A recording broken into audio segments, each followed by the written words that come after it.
사도신경으로 신앙 고백하겠습니다. 전능하사 천지를 만드신 하나님 아버지를 내가 믿사오며 그 외아들 우리 주 예수 그리스도를 믿사오니 이는 성령으로 잉태하사 동정녀 마리아에게 나시고 본디오 빌라도에게 고난을 받으사 십자가에 못 박혀 죽으시고 장사한 지 사흘 만에 죽은 자 가운데서 다시 살아나시며 하늘에 오르사 전능하신 하나님 우편에 앉아 계시다가 저리로서 산 자와 죽은 자를 심판하러 오시리라. 성령을 믿사오며 거룩한 공회와 성도가 서로 교통하는 것과 죄를 사하여 주시는 것과 몸이 다시 사는 것과 영원히 사는 것을 믿사옵나이다. 아멘. 우리 찬송가 336장 찬양드리겠습니다. 336장입니다.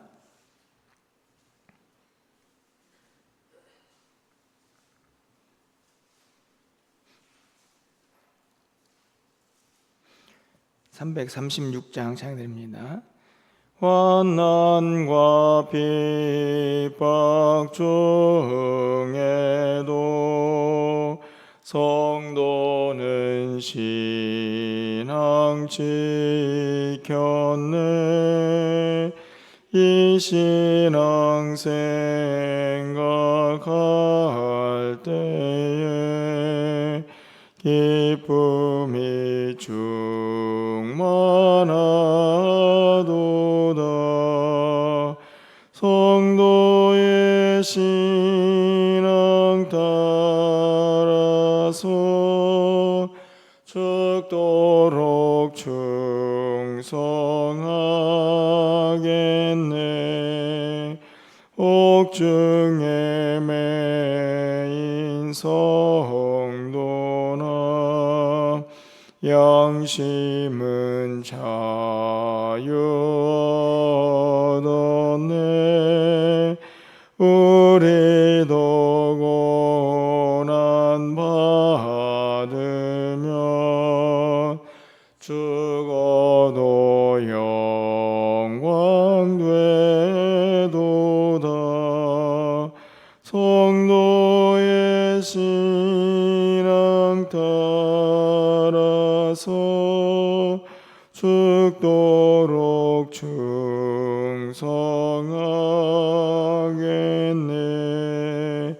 성도의 신앙 본받아 원수도 사랑하겠네.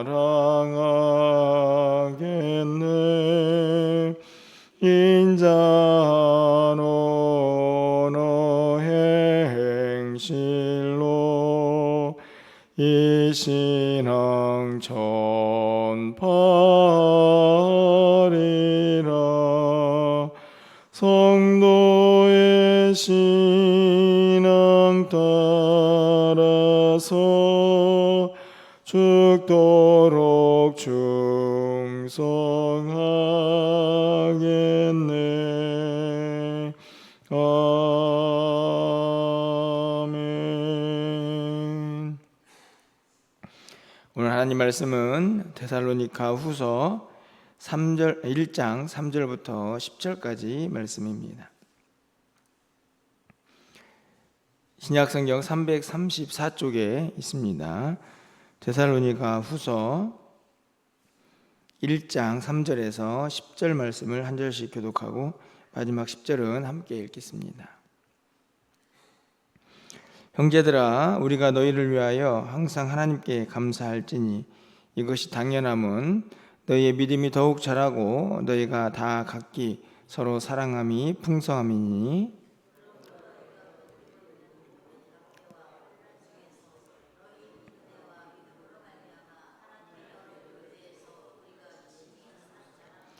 이는 하나님의 공의로운 심판의 표요 너희로 하여금 하나님의 나라에 합당한 자로 여김을 받게 하려 함이니 그 나라를 위하여 너희가 또한 고난을 받느니라. 환난을 받는 너희에게는 우리와 함께 안식으로 갚으시는 것이 하나님의 공이시니 주 예수께서 자기의 능력의 천사들과 함께 하늘로부터 불꽃 가운데에 나타나실 때에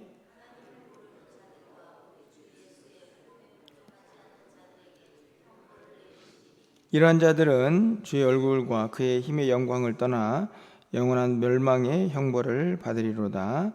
그날에 그가 강림하사 그의 성도들에게 영광을 받으시고 모든 믿는 자들에게서 놀랍게 여김을 얻으시리니 이는 우리의 증거가 너희에게 믿어졌음이라.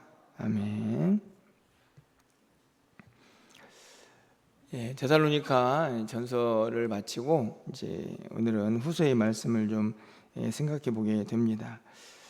이미 말씀을 드렸지만 앞에서 살펴본 데살로니가 교회 성도들의 모습이 바울 사도를 통해서 매우 긍정적이고 또 하나님의 기쁨이 되는 모습으로 그렇게 잘 세워져 가고 있음을 우리가 살펴보고 있는데요. 이어지는 후서의 말씀도 어떤 말씀일까 이런 생각이 좀 드는 그런 내용이지만 역시나 그들이 믿음 생활을 잘하고 있다 하는 사실을 우리가 1장부터 또 깨닫게 됩니다. 사실은 전서와 후서 사이에 뭐 여러 가지 이제 이야기들이 있지만 간격이 그렇게 이렇게 크지는 않습니다. 보통 이제 6개월에서 1년 정도의 간격이 있었다 이렇게 이야기들을 하는데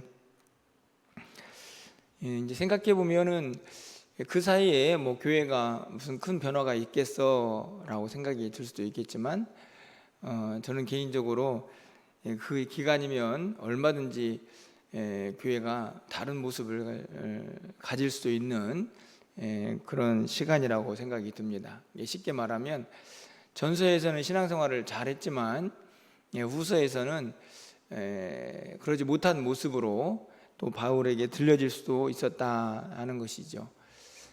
그런데 데살로니가 교회는 그러지 않았던 것 같습니다. 오히려 그 6개월에서 1년의 시간 전서와 후서의 간격이 그들에게는 믿음이 더 자라는 그런 시간으로 그들 가운데 함께하고 있지 않았나 하는 생각이 드는데요. 오늘 본문에 나와 있는 이 교회 성도들의 아주 중요한 특징 중에 하나는 첫 번째로 3절에 기록이 되어 있습니다. 3절 말씀을 보면 형제들아 우리가 너희를 위하여 항상 하나님께 감사할지니 이것이 당연함은 너희의 믿음이 더욱 자라고 너희가 다 각기 서로 사랑함이 풍성함이니 이렇게 되어 있습니다. 여기에 보면 내가 하나님께 항상 감사하는 게 이거 너무 당연한 일이다. 쉽게 말하면 얼마나 이 자랑하고 싶은 마음이 또 감사하는 마음이 이 바울 사도에게 충분하게 들어있는가 하는 것을 볼 수 있습니다. 그 이유가 두 가지가 있죠. 믿음이 더욱 자라고 사랑은 더욱 풍성해지고 성도들에게 이 이상의 칭찬이 있을까 하는 생각이 좀 듭니다. 믿음이 계속해서 멈춰져 있지 않고 자라가고 무엇보다도 그 믿음 안에 이 사랑이 풍성하다 하는 것을 우리가 읽게 되는데요. 아마도 데살로니가 전서와 후서 사이에 아마 그런 성장이 있지 않았겠습니까? 너희들의 믿음이 전서에서 내가 편지를 쓸 때보다 더 잘하고 있다고 하니 참 감사하다 이런 내용이죠. 그들의 사랑도 더 풍성해지고 있다 하니 또 얼마나 감사한 일입니까? 그런데 그들을 향한 칭찬이 거기서 멈추지 않습니다. 한 가지가 더 기록이 되어 있는데요. 4절 말씀을 보면 그러므로 너희가 견디고 있는 모든 박해와 환난 중에서 너희 인내와 믿음으로 말미암아 하나님의 여러 교회에서 우리가 친히 자랑하노라. 내용들이 어떻게 보면은 칭찬 정도가 얼마나 고급스럽고 상급인가 하는 생각을 좀 갖습니다. 왜냐하면 그냥 너의 믿음이 자라고 있다. 4절에서도 어렵고 힘든데 잘 견뎌내고 있다. 뭐 이렇게 칭찬하고 말 수도 있는데 끝부분에 가서 보시면 너희들의 그 인내와 그리고 그 믿음이 교회의 자랑거리다. 이렇게 칭찬을 하고 있습니다. 그러니까 얼마나 그 칭찬이 대단합니까? 그냥 너희들 참 신앙생활 잘하고 있어. 어려운데 잘 견뎌내고 있네. 이렇게 칭찬한 게 끝이 아니고 너희들의 모습이 모든 교회의 자랑거리가 되고 본이 되는 너희들의 신앙생활이다 라고 칭찬을 하고 있기 때문이죠. 바울 사도가 얼마나 진심으로 이 데살로니가 교회를 향해서 그들의 믿음 생활을 격려하고 또 칭찬하고 있는가를 우리가 알 수가 있습니다. 그런데 사실 여러분들 생각해 보면 어떤 사람이든지 그 사람의 진면목을 보려면 평안할 때보다도 어려운 시기가 닥쳐오면 그 사람이 어떤 사람인가가 훨씬 더 분명하게 드러나는 것을 보게 되는데요. 저는 믿음도 마찬가지라고 생각이 듭니다. 평안하고 모든 것이 안전하게 형통하게 잘 진행이 될 때는 그 사람의 믿음을 정확하게 판단하기가 쉽지는 않습니다. 그런데 정말 고난이 닥쳐오고 핍박과 박해가 찾아오면 그 사람이 정말 어떤 믿음을 가지고 있는가가 선명하게 드러나는 경우가 많은데, 저는 오늘 데살로니가 교회 성도들의 모습이 그러하다 생각이 듭니다. 4절 말씀을 다시 보시면 환난이 있었고 박해가 있었습니다. 그 당시 초대교회에는 신앙생활이 그렇게 쉽진 않았기 때문인데, 특별히 그들은 그 고난과 어려움들을 믿음으로 인내로 잘 견뎌내고 있다 이렇게 칭찬을 하고 있죠. 쉽게 말하면 어려운 중에 그들의 믿음이 더 빛났다 이렇게 해석을 할 수가 있습니다. 힘들고 어렵지만 그들이 정말 하나님을 잘 섬기고 있다는 사실이 그 고난 중에서도 분명하게 드러나고 있었던 것이죠. 이런 말씀들을 보면 역시 데살로니가 교회 성도들이 참 대단한 믿음을 가지고 있었구나 하는 생각을 다시 한번 가져보게 됩니다. 초대교회 여러 교회들이 바울 서신을 통해서 소개를 이제 하고 우리가 소개를 이제 받아서 알고 있지만, 전후서를 읽으면서 이 데살로니가 교회를 보면서 이렇게 칭찬받는 교회가 그렇게 흔치는 않았다 하는 생각이 들 만큼 오늘 본문에서도 그들의 믿음이 잘 드러나 있습니다. 그런데 오늘 본문에는 한 가지 또 중요한, 어떻게 보면은 교리적인 내용이라고 볼 수도 있는 그런 말씀이 기록되어 있는데요. 그것은 다른 것이 아니라 하나님의 공의가 무언가 하는 겁니다. 우리가 공의의 하나님을 이제 쉽게 말하는데, 오늘 본문에서는 이 고난 중에 있는 데살로니가 교회 성도들을 이제 응원하고 격려하면서 또 칭찬하면서 그 근거로 공의의 하나님을 이제 바울 사도가 소개하고 있습니다. 공의의 하나님이 어떤 하나님인가? 5절 말씀 보면요, 이는 하나님의 공의로운 심판의 표요 너희로 하여금 하나님의 나라에 합당한 자로 여김을 받게 함이니 그 나라를 위하여 너희가 또한 고난을 받느니라. 이 말씀은 이제 그들이 받는 고난에 대한 정당성이죠. 고난 받는 것이 안타깝지만 그것은 하나님 나라를 선물로 받은 우리가 마땅히 감당해야 될 그런 몫이다. 이렇게 이제 고난의 이유를 설명을 합니다. 당연하죠. 세상과 하나님 나라가 충돌을 하기 때문에 이 하나님 나라 편에 있는 사람들이 이 세상의 고난을 당하는 것이 성경에서는 매우 당연하게 소개가 되고 있습니다. 그것을 다시 한번 확인하는데요. 그러면서 6절의 말씀을 보면요, 이제 공의의 하나님을 설명을 합니다. 너희가 환난을 받게 하는 자들에게 환난으로 갚으시고, 7절 말씀 보면 환난을 받는 너희에게는 우리와 함께 안식으로 갚으시는 것이 하나님의 공의다 이렇게 되어 있죠. 쉽게 말하면 하나님의 공의는 다른 것이 아니라 악을 행하는 자들은 악한 그 모습대로 심판을 하시고, 또 선을 행하는 자들은 그 선을 행하는 대로 하나님께서 갚으신다 하는 것이 하나님의 공의다 이렇게 설명을 합니다. 모든 사람들이 다 좋다, 좋은 게 좋은 거다 해서 막 다 끌어안는 게 하나님의 공의가 아니라, 핍박받는 자들, 그들은 하나님께서 이제 안식으로 인도하시고, 핍박을 하는 자들은 결국에는 그들도 동일하게 이제 고난을 받게 될 것이다. 환난을 받게 하는 자들은 환난으로 갚으시고, 환난을 받는 성도들에게는 하나님의 안식으로 갚아주신다. 이게 하나님의 공이다. 이렇게 이야기를 하고 있는 것이죠. 그러면서 마지막 때가 되면 이제는 이 선과 악이 분명하게 구분이 되고, 또 믿는 자들과 믿지 않는 자들이 분명하게 그들의 지난날의 모습을 통해서 하나님의, 또 공의 하나님의 심판을 받게 될 것이다 라고 이야기를 합니다. 이 말씀을 하는 이유는 한 가지겠죠. 그들에게 위로를 하기 위함입니다. 고난과 환난 중에서도 믿음 잘 지키고 있는데 너희들의 수고와 믿음이 헛되지 않을 것이다. 공의 하나님이 그것을 반드시 갚아주실 것이다. 그 받는 고난을 주님이 오실 때에 진정한 평안으로, 안식으로 너희 가운데 함께 할 것이다 라고 약속을 하고, 또 그 믿음을 다시 한번 확인시켜 주면서 그들을 위로하고 격려하고 있는 모습을 볼 수가 있습니다. 말씀을 맺으면서 오늘 우리가 살고 있는 세상도 다르지 않다고 생각이 듭니다.